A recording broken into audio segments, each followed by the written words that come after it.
Number 7 जिसका name है civilising the native educating the nation.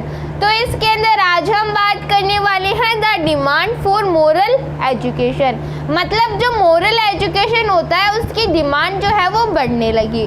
तो इसके पिछले वीडियो के अंदर हमने जाना था कि जो एजुकेशन था उसे जो ब्रिटिश ईस्ट इंडिया कंपनी थी वो कॉमर्स के पर्सपेक्टिव से देख रही थी। वो सोच रही थी कि हमें जो एजुकेशन होती है उससे जो इकोनॉमिक टर्म्स होते हैं उसके ऊपर फ़ायदा हो सकता है। तो वो वुड डिस्पैच इशू करती है। तो वुड डिस्पैच कौन इशू करता है? जो बॉडी है कोर्ट की, मतलब जो शेयर होल्डर्स होते हैं। शेयर होल्डर जैसे जो ईस्ट इंडिया कंपनी थी उसको एक कंट्रोल में कौन रख रहा था? एक बोर्ड रख रहा था। तो उसके जो प्रेसिडेंट थे वो कौन थे? वो चार्ल्स वुड थे। तो उन्होंने एक एजुकेशनल पॉलिसी इस्टेब्लिश की जिसका नेम क्या था? जिसका नेम था वुड्स डिस्पैच। तो उसके बारे में हमने हमारे पिछले वीडियो के अंदर जाना था। अब हम बात करेंगे the demand for moral education. तो मोरल एजुकेशन की जो डिमांड है वो बढ़ने लगी। तो वो कैसे बढ़ने लगी?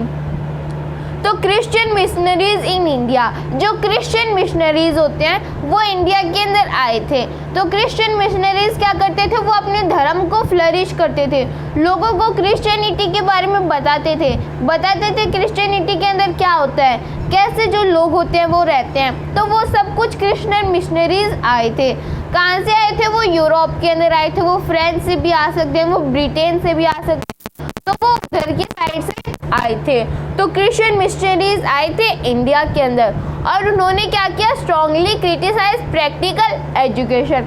अब जो एंग्लिसिस्ट थे, एंग्लिसिस्ट के बारे में हमने जाना था कि वो जो इंडिया की ट्रेडिशनल एजुकेशन होती है उसे बिल्कुल भी सपोर्ट नहीं करते थे। वो प्रैक्टिकल या फिर साइंटिफिक जो एजुकेशन होती है उसे प्रमोट करते हैं। तो ये जो क्रिश्चियन मिशनरीज थे इन्होंने क्रिटिसाइज किया किसको? प्रैक्टिकल एजुकेशन उन्होंने क्रिटिसाइज किया। उन्होंने बोल दिया कि ये जो प्रैक्टिकल एजुकेशन है ये नहीं होनी चाहिए।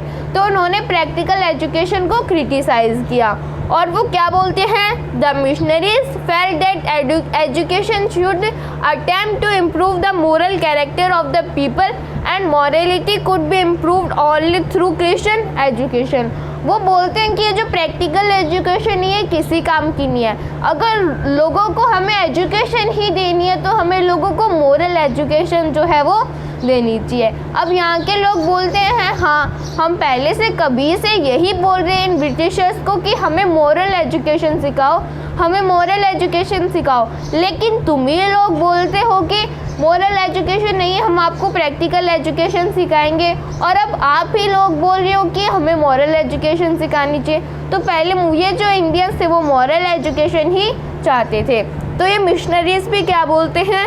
The missionaries felt that education should attempt to improve the moral character. हमें मोरल कैरेक्टर जो होता है उसे इम्प्रूव करना होगा। और ये जो मॉरलिटी है ये मॉरलिटी किससे इम्प्रूव हो सकती है? Morality could B improve only through Christian education. जो क्रिश्चियन एजुकेशन है, जो क्रिश्चियन जो होते हैं वो पढ़ते हैं जिस एजुकेशन को, मॉरलिटी उसी क्रिश्चियन एजुकेशन से ही इम्प्रूव हो सकती है। ऐसे बोलते हैं ये क्रिश्चियन मिशनरीज। तो अंटिल 1813 से पहले क्या होता है? East India Company was oppose to missionary activities. ये जो मिशनरीज थे, जो क्रिश्चियन मिशनरीज थे जो यूरोप से आए थे, ब्रिटेन से आए थे, तो इनको उन्होंने क्या किया? अपोज किया।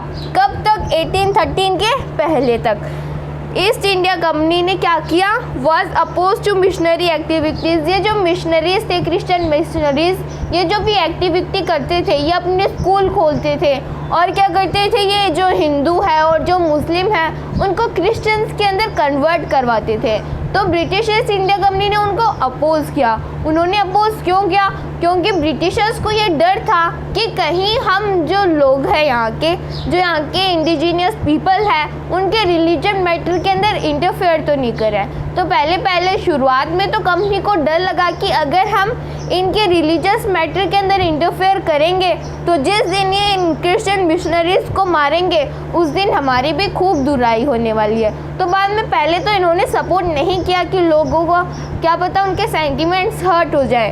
तो पहले तो उन्होंने जो क्रिश्चियन मिशनरीज थे इनको अपोज किया। Due to this missionary were not able to establish an institution within British control territories. तो इसी कारण से क्या हुआ, जब ब्रिटिशर्स ने इनको अपोज किया तो ड्यू टू दिस, इसी कारण से मिशनरीज वर नॉट एबल, जो मिशनरीज थे उनके अंदर ये एबिलिटी नहीं थी to establish an institution within British control territories.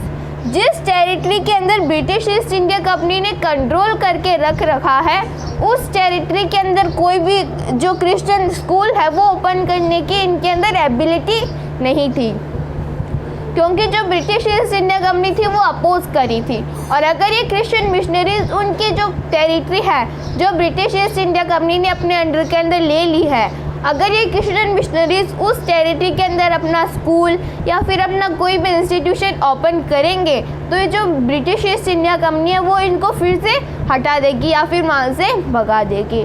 तो पहले तो ब्रिटिश ईस्ट इंडिया कंपनी ने इनको अपोज किया। तो हमने the demand for moral education के बारे में थोड़ा बहुत जान लिया कि कैसे क्रिश्चियन मिशनरीज आए, उन्होंने प्रैक्टिकल एजुकेशन को अपोज किया, उन्होंने बोला कि आपको मॉरल एजुकेशन जो है उसे प्रमोट करना होगा और मॉरलिटी सिर्फ और सिर्फ क्रिश्चियन एजुकेशन से ही आ सकती है। तो पहले तो ब्रिटिशर्स ने इनको सपोर्ट नहीं किया, क्योंकि ब्रिटिश ईस्ट इंडिया कंपनी को डर था और इसी कारण से जो क्रिश्चियन मिशनरीज थे वो ब्रिटिश ईस्ट इंडिया कंपनी की टेरिटरी के अंदर कोई भी स्कूल या फिर अपना कोई भी इंस्टीट्यूशन नहीं खोल सकते थे। तो अब हम आगे बात करेंगे। तो अब हम थोड़ा बहुत और जान लेते हैं। The missionary set up a mission eight Shrirampur in area under the control of the Danish east India company. अब जो ब्रिटिश ईस्ट इंडिया कंपनी थी वो अपने एरिया के अंदर तो जो मिशनरीज थे उन्हें कोई भी स्कूल्स वगैरह कॉलेजेस वगैरह खोलने नहीं दे रही थी। तो बाद में जो मिशनरीज थे वो कहाँ पे गए, वो उस एरिया के अंदर गए जो डेनिश ईस्ट इंडिया कंपनी।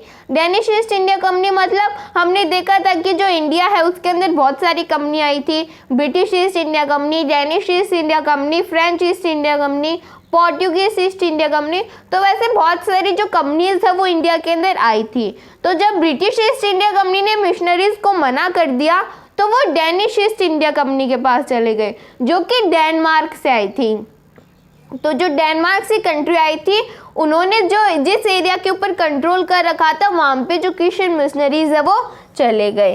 तो the missionary set up a mission, उन्होंने एक मिशन सेटअप किया एट श्रीरामपुर। श्रीरामपुर क्या है, श्रीरामपुर किसी भी एक जगह का नाम है। तो श्रीरामपुर जैसे कैलकाटा के पास में है, इन एरिया अंडर द कंट्रोल, वहाँ पे जो एरिया था वो किसके कंट्रोल में था, डेनिश ईस्ट इंडिया कंपनी के कंट्रोल में था। तो श्रीरामपुर एक जगह है कैलकाटा के पास में, वहाँ पे एक जगह है वो किसके अंडर में थी, डेनिश ईस्ट इंडिया कंपनी के अंडर में। तो बाद में वो वहाँ पे गए और उन्होंने वहाँ पे एक स्कूल या फिर एक कॉलेज जो है उसको ओपन कर लिया। तो a printing press was set up in 1800 के अंदर उन्होंने एक प्रिंटिंग प्रेस जो है वो सेटअप किया। अ कॉलेज इस्टेब्लिश इन 1800 के अंदर क्या किया, एक प्रिंटिंग प्रेस सेटअप किया और उन्होंने 1818 के अंदर एक कॉलेज जो है वो इस्टेब्लिश की। Similarly missionary school were set up in India, और बाद में धीरे धीरे क्या हुआ, जो मिशनरी स्कूल है वो भी सेटअप होने लगी इंडिया के अंदर। थिंग्स चेंज आफ्टर 1857, लेकिन ऐसा नहीं है कि ये जो मिशनरीज है वो बनाते गए अपनी स्कूल। ये जो भी 1857 का रिवॉल्ट हुआ था उसके बाद में जो चीज़ें हैं वो चेंज होती रहती है। क्यों रिवॉल्ट के बाद में चीज़ें चेंज क्यों होती है, क्योंकि रिवॉल्ट के अंदर क्या हुआ था, रिवॉल्ट का एक बड़ा कारण यह भी था कि ये जो क्रिश्चियन मिशनरीज थी ये रिलीजियस मैटर के अंदर भी इंटरफेयर करी थी। लोगों को लगा कि हमारे धर्म को ये कैसे प्रमोट करवा सकते हैं। तो बाद में लोगों ने क्या किया, उसके अगेंस्ट में रिवॉल्ट कर दिया। तो थिंग्स चेंज आफ्टर 1857, चीज़ें सेम नहीं रहती हैं। 1857 के रिवॉल्ट के बाद में चीज़ें जो है वो बदल जाती है। British government in India was relation to directly support missionaries. अब 1857 से पहले तो शायद British East India Company missionaries का सपोर्ट कर भी सकती थी, लेकिन रिवॉल्ट के बाद में तो ब्रिटिश ईस्ट इंडिया कंपनी ने साफ मना कर दिया कि हम आपका सपोर्ट नहीं करेंगे, क्योंकि इंडियंस जो है वो गुस्सा है, क्योंकि हमने इनके रिलीजियस सेंटिमेंट्स को हर्ट किया है। अगर हम अभी भी इनके रिलीजियस सेंटिमेंट्स को हर्ट करेंगे तो 10 साल बाद में फिर से रिवॉल्ट हो सकता है और उस रिवॉल्ट को कोई भी कंट्रोल नहीं कर सकता। तो इसी कारण से ब्रिटिश ईस्ट इंडिया कंपनी ने उनका सपोर्ट नहीं किया। किनका? ये जो मिशनरीज थे उनका। There was a feeling that any strong attack on local customs, practices, beliefs and religious ideas might enrage native opinion. तो उन्होंने बोल दिया था कि अगर हम उनके रिलीजियस मैटर के साथ में, इनके कस्टम्स के साथ में, इनकी प्रैक्टिसेस, इनके बिलीफ, रिलीजन के अंदर अगर हम इंटरफेयर करेंगे तो इनका जो गुस्सा है वो बढ़ सकता है और बाद में आगे चल के फिर से रिवॉल्ट हो सकता है। माइट इनरेज नेटिव ओपिनियन, ये जो यहाँ के नेटिव है इनको गुस्सा दिला सकता है। तो इसी कारण से बाद में जो ब्रिटिश गवर्नमेंट थी उन्होंने सपोर्ट नहीं किया। तो ये छोटा सा टॉपिक था, हमने इसको कंप्लीट कर लिया। क्या टॉपिक था? The demand for moral education. तो इन्होंने ये कॉलेज इस्टेब्लिश की, ये प्रिंटिंग प्रेस इस्टेब्लिश किया। क्यों इस्टेब्लिश किया? ताकि वो जो मॉरल एजुकेशन है उसको प्रमोट कर सकते या फिर उसको सपोर्ट कर सके। तो हमारा ये वाला टॉपिक कंप्लीट होता है, the demand for moral education. इसके नेक्स्ट वीडियो के अंदर हम देखेंगे कि जो स्कूल्स थे वो कैसे इस्टेब्लिश होते हैं।